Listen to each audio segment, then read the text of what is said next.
Вы смотрите новости, в студии Надежда Саханская. Добрый вечер. В начале коротко о темах. Чрезвычайно высокая пожароопасность леса ожидается в 3 районах Якутии. На сегодняшний день 5 класс сохраняется в 7 районах республики.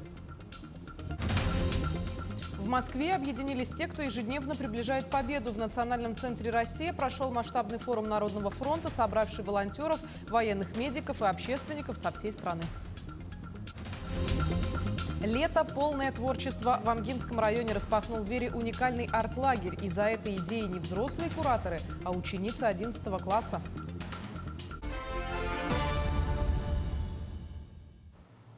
В Устьянском районе в разгар пожароопасного сезона инспекторы усилили контроль. В населенных пунктах проходят регулярные рейды и профилактические визиты. Специалисты делают особый упор на запрете сельскохозяйственных палов и сжигания отходов. Так, в поселке Депутатский во время рейда обнаружили серьезное нарушение. Кто-то развел открытый костер прямо на территории объекта здравоохранения. Это поставило под угрозу жизнь и здоровье пациентов и медработников, а также могло привести к потере имущества. В отношении нарушителя составлен административный протокол. Главное управление МЧС России по Якутии напоминает, на территории республики объявлен режим чрезвычайной ситуации в лесах. Выезд в лес категорически запрещен. Якутские аграрии получили топливо для летних работ. На июль сельхозпредприятиям республики необходимо 4000 тонн горючего, чтобы вовремя провести посевную, заготовить корма и убрать урожай. Чтобы бензин и солярка доходили до полей без задержек, в регионе запустили четкий механизм. Муниципалитеты, поставщики и министерства работают по единой схеме, фермеры заправляются по прямым договорам, а лимитов на одну заправку нет. Уже распределено 844,5 тонны топлива, и процесс продолжается. И все это по поручению главы Якутии, который потребовал решить вопрос за сутки. В правительстве республики под председательством Дмитрия Садовникова прошло совещание по вопросу сокращения задолженности муниципальных образований за коммунальные услуги. На сегодня сумма долга районов составляет порядка 2 миллиардов рублей. При этом за последнюю неделю сумму удалось сократить на 100 миллионов. В списке крупнейших должников остаются Верхоянский, Верхневилюйский и Нюрбинский районы, тогда как Северные Улусы рассчитываются вовремя. Ситуация находится на ежедневном контроле у главы республики и органов прокуратуры. Ситуация непростая, но она для всех одинаковая. При этом Минфин докладывает, что все равно определенные суммы районам финансируются. И районы важность задачи понимают, и это хорошо. Есть районы-отличники, это, как ни удивительно, это северные районы, которые своевременно рассчитываются перед предприятием. Но есть районы, которые имеют задолженность сотнями миллионов рублей. В Горном Улусе наступила ответственная пора для аграриев. Сенокос. Сейчас полным ходом идут подготовительные работы к выходу на сенокосные угодья. В этом году в Улусе запланировано заготовить 10,5 тысяч тонн сена и 500 тонн сенажа.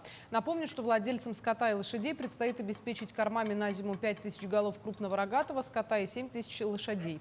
Всего к сенокосной кампании планируется привлечь 543 бригады, из которых 81 полностью механизированная, а 308 частично. Также по традиции будут сформированы 15 мобильных бригад. Всего в летней кормозаготовительной кампании будет задействовано 1577 человек. В Горном Улусе текущий год план заготовки сена составляет 10 532 тонн, и в том числе и 500 тонн сенажа. Самые крупные планы у 3 наследников – это Бердистянский наследник, Кировский и Адунунский. У них свыше 1500 тонн плана имеется. То надеемся планы выполнить. Те, кто ежедневно помогает фронту и мирным жителям, собрались в Национальном центре «Россия». В Москве прошел форум Народного фронта «Все для победы». Его участниками стали волонтеры, военные медики, общественники со всей страны. Среди них и делегация из Якутии. К участникам форума обратился президент России Владимир Путин. Подробности в сюжете Айсены Бурнашовой. Народному фронту 15 лет. Форум приурочен к 4-летию работы под девизом «Все для победы». Все для победы! Тысячи участников из разных регионов страны, объединенных одной идеей. Без помощи тыла не будет победы. Эту простую истину доказывают миллионы россиян. Они не держат в руках оружие, но ежедневно помогают фронту. Шьют экипировку, собирают гуманитарные грузы, ремонтируют технику и поддерживают бойцов. Участников форума приветствует президент страны. Спасибо большое вам за такую теплую встречу. А я со своей стороны хочу сказать, что 15 лет назад было принято не ситуативное решение, что Народный фронт, а мы сегодня в эти дни отмечаем юбилей 15 лет, полностью себя оправдал. Полностью.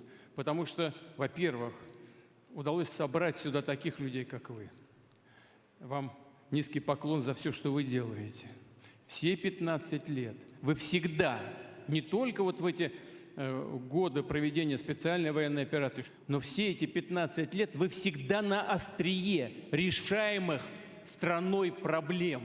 Ключевые проекты Народного фронта представили на выставке. Разработки Кулибин-клуба, мобильная медицина, БПЛА. И это лишь малая часть работы. Основная в тылу. Волонтеры ежедневно помогают по всей стране. Мы реализуем совместный проект по передаче автомашин на новые территории, которые ранее были конфискованы за езду у людей, за езду в повторном пьяном виде. Вот. Эти машины мы восстанавливаем. Наши активисты, кто здесь присутствует, также помогают. У нас нюрнбергские активисты активно участвуют в этом процессе и собирают гуманитарную помощь. Легковые машины, да, для передвижения, то есть мы их наполняем гуманитарной помощью, и ребята, волонтеры перевозят их. В прошлом году у нас уехало 4 машины, а в этом году уже подготовлены 2 и еще 2 на подходе. В прошлом году передавали женщины, которая волонтер там на новых территориях, лишилась конечностей. В рамках форума президент вручил награды лауреатам специальной номинации «Все для победы». Их получили люди, проявившие мужество при спасении других и внесшие значительный вклад в поддержку СВО. Победа будет за нами. Народный фронт поистине общенародное движение. Он объединяет более 20 миллионов россиян, неравнодушных, самоотверженных. И сегодня в Москву приехали самые активные участники. Поддержка этим людям необходима. Они должны чувствовать, что мы вместе. Айсена Барнашова, Виктор Олесов, Москва. Филиал Государственного фонда «Защитники Отечества» по Якутии продолжает системную работу по поддержке ветеранов специальной военной операции и членов их семей. Ключевым направлением остается трудоустройство. Сегодня более 70% демобилизованных участников СВО, состоящих на учете, уже нашли работу. Социальные координаторы помогают ветеранам не только с поиском вакансий, но и с получением образования. Для них доступна отдельная квота в учебных заведениях республики. Особое внимание уделяется профессиональной реабилитации. Также фонд поддержал 5 ветеранов с инвалидностью на чемпионате Обилимпикс в городе Казань, которые представили республику по различным компетенциям. Ведется постоянная плановая работа по вопросам трудоустройства ветеранов боевых действий, участников СВО, уволенных с военной службы и членов семей погибших. Многие ветераны проявляют интерес к открытию собственного дела. Филиал Государственного фонда «Защитники Отечества» выдает рекомендации на заключение социального контракта участникам СВО и супругам участников СВО, признанных инвалидами первой или второй группы. На данный момент 94 ветерана подали заявление и получили рекомендации. Из них 44 ветерана из города Якутск. Продолжается реализация проекта «Воздушная переправа». Беспилотные летательные аппараты доставляют малогабаритные грузы между Якутском и Нижним Бестяком. За год работы БПЛА совершили 288 вылетов, провели в воздухе около 70 часов и доставили 668,5 килограммов грузов, преодолев 3500 километров. Планируется расширение маршрутной сети. В ближайшее время запустят рейсы по направлениям Якутск-Хатасы, Пригородная, Покровский тракт, Сергеляхское шоссе и микрорайон Сатал. Стабальникам Якутии оплатят перелеты в любую точку России. Республиканская авиакомпания запустила ежегодную акцию для лучших выпускников. В этом году сертификаты на бесплатные авиабилеты уже получили первые 2 из 28 стабальников региона. Чтобы стать участником программы, выпускнику достаточно подать документы на электронную почту авиакомпании. Воспользоваться билетом можно на любой рейс по стране в любое удобное время до конца этого года. Ну, я была очень приятно удивлена, думаю, о, какой бонус классный. Я очень рада, что есть возможность бесплатно полететь в Москву и снизить расходы родителей на поступление, потому что на общежитие, на дальнейшую жизнь все равно нужны деньги, а тут получается снизить расходы. Вот. Планирую полететь в Москву на учебу. Хочу поступить в Российский экономический университет имени Плеханова. Скорее всего, на экономику, но подала еще на несколько специальностей. Вот. Скорее всего, полечу где-то 22 августа и буду жить в общежитии.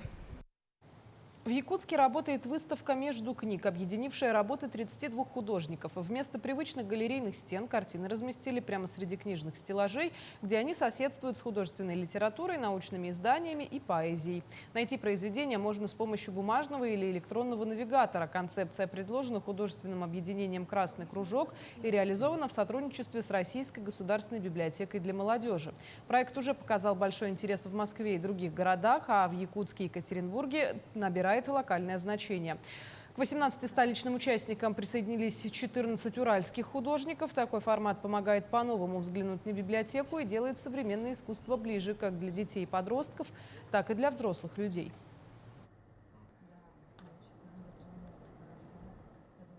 Мне очень нравится, как сами нарисованы картины, они очень красивые. И формат, да, он очень интересный детям, или нам, как подросткам, лично мне очень понравилось. Так вообще, по факту, мы сюда пришли в библиотеку учиться, а мы с подругой сюда пришли, и такой небольшой перерыв. Мне очень понравилось, спасибо. В целом понравилось, очень неожиданно, так интересно искать. Очень сложно на самом деле. Прямо я сразу даже не поняла, как их искать. Очень похожи на книги, да. Необычные просто картины, а такие неожиданные, нарисованные. В Амгинском районе начал свою работу летний творческий арт-лагерь. Инициатором идеи стала ученица 11 класса Амгинского лицея Аина Давыдова. Она второй год обучает детей декоративно-прикладному творчеству. Аина с ранних лет осваивала различные виды декоративно-прикладного искусства, макраме, вышивку, бисероплетение и другие техники. Набравшись опыта, она решилась обучать детей в летнее время. Здесь дети через практическое творчество восстанавливают силы после учебного года, реализуют себя, снимают напряжение и делают летние открытия. В течение 5 дней дети будут работать с гипсом, варить мыло, изготавливать слаймы, будут плести макраме, а также изделия из бисера. Я люблю рисовать, играть в Roblox. Обожаю делать поделки. Всегда почти делаю поделки, почти целый день. И вчера тоже делала. Я провожу лето с пользой. К этому часу все. Мы следим за развитием событий. До встречи в итоговом выпуске новостей.